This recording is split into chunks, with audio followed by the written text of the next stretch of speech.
Hi guys, welcome to my channel. आज हम continue करेंगे चैप्टर 4 डाइजेस्टिव सिस्टम के पार्ट 4 से। और अगर आपने पार्ट 1, 2 और 3 नहीं देखा है तो लिंक डिस्क्रिप्शन में है, जाकर देख लीजिए। So let's start. Fats are energy banks for the living organism.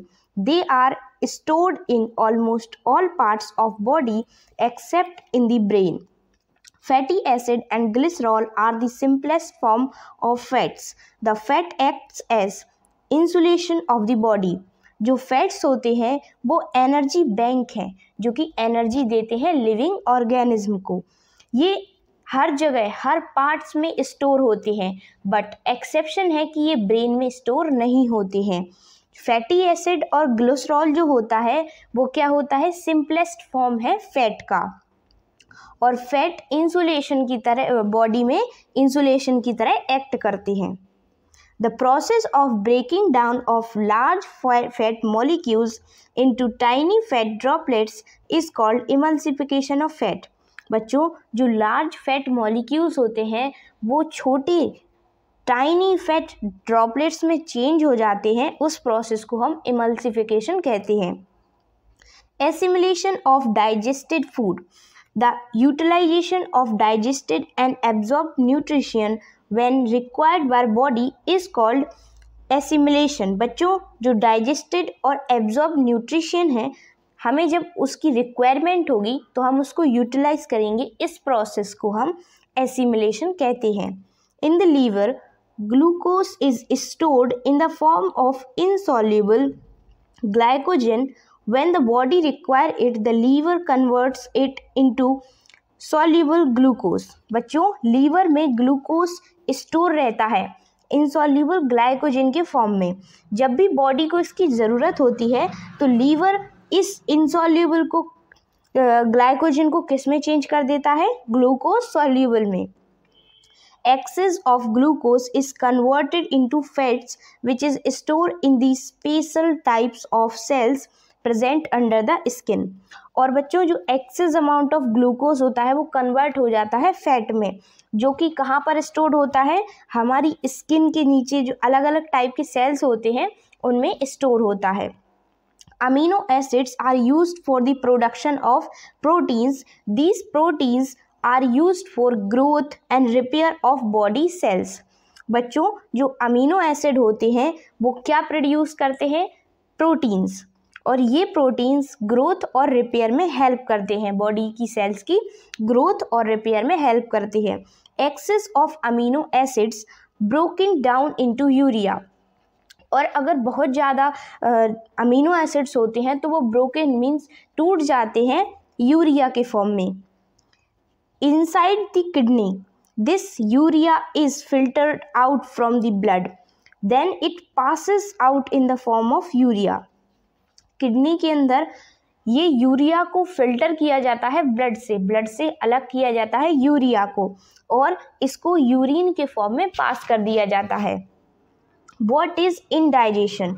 Indigestion is just another name for an upset stomach.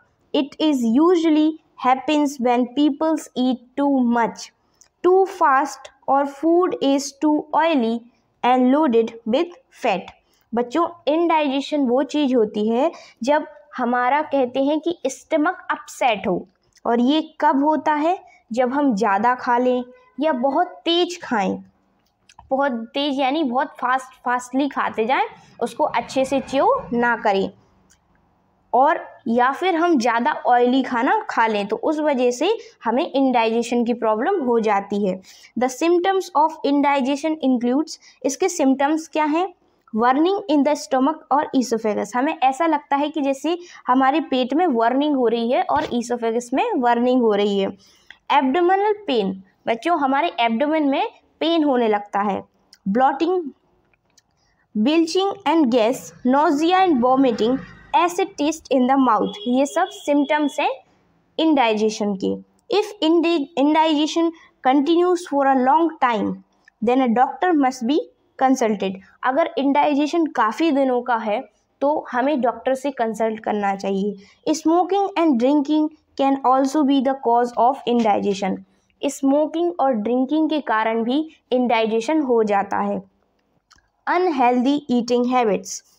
Unhealthy eating habits lead to many health problems. बच्चों, हमारी जो फूड है उसका डाइजेशन होना बहुत ज़रूरी है, और हमारी कुछ अनहेल्दी जो ईटिंग हैबिट्स होती हैं वो बहुत सारी हेल्थ प्रॉब्लम खड़ी कर सकती हैं। Good eating habits are cultivate early in the life. They go a long way in helping you lead a happy and healthy life. हमें गुड ईटिंग हैबिट्स को हमेशा ही अपने साथ रखना चाहिए, हमेशा ही उन्हें फॉलो करना चाहिए, क्योंकि इससे हम हैप्पी और हेल्दी लाइफ जी सकते हैं। फर्स्ट, स्किपिंग मील। ये सबसे गलत आदत है बच्चों।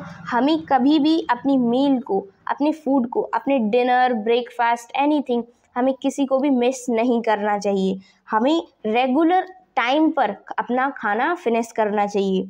It is a very bad habit. ये बहुत ही बुरी आदत है। It makes you eat excessive later. बच्चों, जब आपको भूख लगती है, अगर आप तब नहीं खाते हैं, तो जब बहुत देर बाद आप खाते हैं तो क्या होता है, आप एक्सेस खाना खाएंगे, बहुत ज़्यादा, जितना आपकी बॉडी को ज़रूरत है उससे ज़्यादा खाएंगे। तो ये गलत हैबिट है, ये एक अनहेल्दी हैबिट है। Body needs healthy diet at regular interval. हमारी बॉडी को एक रेगुलर डाइट चाहिए होती है, हेल्दी डाइट चाहिए होती है, और रेगुलर टाइम पर चाहिए होती है। A healthy breakfast according to your age and lifestyle is a healthy way to start the day. हमें एक हेल्दी ब्रेकफास्ट से अपना डे स्टार्ट करना चाहिए। Eating out and junk food. Stuffing yourself full of chips, sodas, candies will make a big chunk of your calorie intake unhealthy।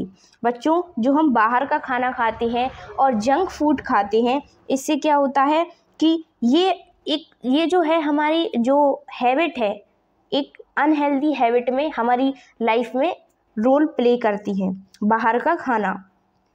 Eating unhealthy snacks such as eating healthy snacks such as nuts, fruits, salads and seeds will add nutrition, fibers and a good source of energy to your diet। बच्चों, हमें healthy खाना खाना चाहिए, healthy snacks खाने चाहिए, जैसे कि nuts, fruits, salads and seeds. ये हमारी डाइट में न्यूट्रिशन, फाइबर और एनर्जी के सोर्सेस को ऐड करती हैं। Food in restaurants and fast food joints are low on nutrition and high on calories। बच्चों, जो रेस्टोरेंट होते हैं जहाँ पर फास्ट फूड मिलता है, वहाँ पे क्या होता है, लो होते हैं न्यूट्रिशन। जो हमारी बॉडी के लिए हेल्पफुल होते हैं वो क्या होते हैं, न्यूट्रिशन, और वो वहाँ पे लो लेवल में मिलते हैं। और हाई ऑन कैलोरीज, कैलोरीज बहुत ज़्यादा होती हैं उन फूड में। This kind of diet take very frequently lead to obesity। Obesity is cause for heart diseases and diabetes। बच्चों, इसके कारण क्या हुआ, ओबेसिटी होगी, मीन्स हमें मोटापा आएगा, और ओबेसिटी के कारण हमें हार्ट डिसीज़ भी हो सकती है और डायबिटीज़ की प्रॉब्लम भी हो सकती है। थर्ड अनहेल्दी हैबिट है not reading a nutrition level. बच्चों, कोई भी प्रोडक्ट परचेस करने से पहले या खाने से पहले हमें देखना चाहिए कि उसमें कितना न्यूट्रिशन, कितनी मात्रा में अवेलेबल है। Nutrition labels are filled with accurate and valuable information that you can use before buying a food product। बच्चों, किसी भी फूड प्रोडक्ट को बाय करने से पहले हमें सबसे पहले न्यूट्रिशन लेवल को अच्छे से पढ़ लेना चाहिए। The nutrition label can give you information on calories, fats, salt levels, ingredients and nutrition content. जो न्यूट्रिशन लेवल होता है वो हमें इंफॉर्मेशन देता है कि इसमें कितनी कैलोरीज हैं, फैट है, सॉल्ट लेवल कितना है, इंग्रेडिएंट कितने हैं और न्यूट्रिशन कंटेंट कितना है। Reading labels correctly is important, और अच्छे से रीडिंग लेबल पढ़ना ज़रूरी है। One must not go by what the advertisement से। और एडवर्टाइजमेंट होती हैं उस पर हमें विश्वास नहीं करना चाहिए, हमें एक बार खुद पढ़ना चाहिए कि इसमें क्या क्या प्रेजेंट है। Other important things to keep in mind for a healthy life is that one must drink a lot of water, eat healthy food with lots of fruits and vegetables, exercise every day, sleep well and avoid stress। और बच्चों कुछ चीज़ें हैं जो कि हमारी healthy life के लिए इम्पॉर्टेंट हैं, जैसे कि हमें बहुत ज़्यादा पानी पीना चाहिए और हमें हेल्दी फूड खाना चाहिए। हेल्दी फूड के साथ हमें फ्रूट्स और वेजिटेबल्स खाते रहना चाहिए और एक्सरसाइज डेली करना चाहिए। एक्सरसाइज को भी स्किप नहीं करना है, एक्सरसाइज हमें डेली मॉर्निंग में करना ही है।